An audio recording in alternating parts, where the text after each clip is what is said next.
So we're here with the cast of Laggies, one of the movies that has played, I think, the strongest at the festival so far. Big laughs in the room, lots of applause, talk about acquisition, blah, blah, blah. It's kind of a commercial movie for Sundance, but it's a wonderful human drama that's kind of a belated coming-of-age story in which, Keira, you play Megan, who's this 20-something, 28-year-old who's hiding from the obligations of her life. It feels very real. So, Lynn, wonderful to talk to you again. You seem to be at Sundance constantly with your movies. As many times as they will take me. Yeah, well, and more to the good. So, why did this movie appeal to you? It's the first film I've made that I didn't write myself, and I read so many scripts, really delightful, well-written scripts that I just never felt connected enough to say, yes, I want to attach myself as a director. And this one I said yes immediately. It just spoke to me so vividly. The characters felt like they just popped off the page. They felt very real to me. Why did you think of Keira, who's in our minds as sort of this very proper British actress who does period films? And, we saw you in Anna Karenina, that's sort of what's sort of sticking in our minds. Well, you were saying we all think of her doing these period pieces, but for me, I completely fell in love with her as an actor when I saw Bend It Like Beckham. And that was really what inspired me, was that film. And actually, the Pirates movies, especially the first one, I remember seeing her and saying to myself, this girl is 17, and she has so much confidence, and she's so game, and her physical comedy was amazing. I agree with that.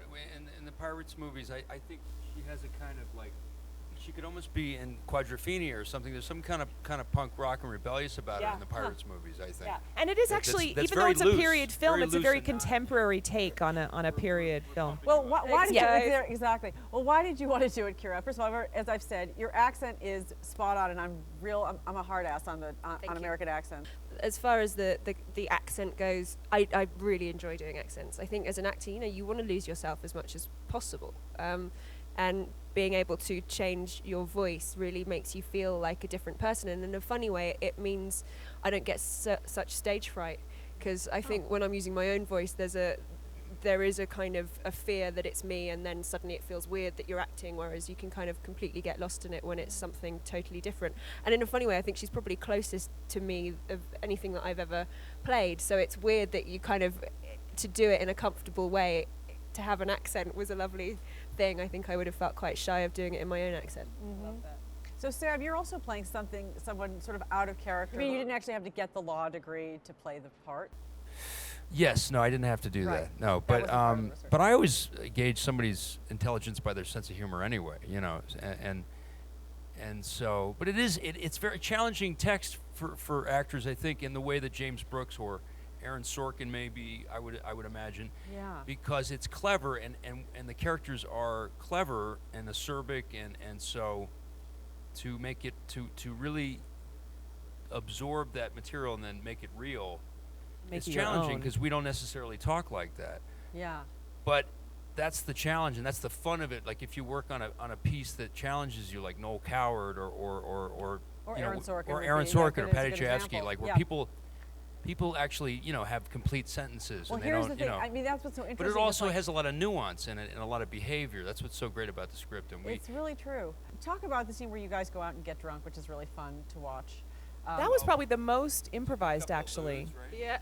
Yeah. Whenever I could. I mean, one thing I did bring from my more improvised work was cross coverage, which means you have two cameras going at the same time, one on each actor. I absolutely love to work that way. It's fantastic. For an actor, it's fantastic. It's like to work half that the way. takes. Yeah, and it just means that you've got It's freedom. not just half the No, takes. it's like you've got freedom to bounce, and you're actually bouncing off each other in the moment, as opposed to trying to remember and recreate and turn around. It's really action reaction. You can't overlap dialogue for reasons of sound tech stuff. So when you have two cameras at the same time, you can overlap, which is just It's so just more liberating natural for an actor. Yeah. And Okay, so you went out to this little Mexican restaurant. Everything was on on location. There were no sets. And we were actually genuinely in this little, which was actually genuinely a few blocks away from where this house was. It was crazy. We were all able to find, so I like that kind of geographically specific thing.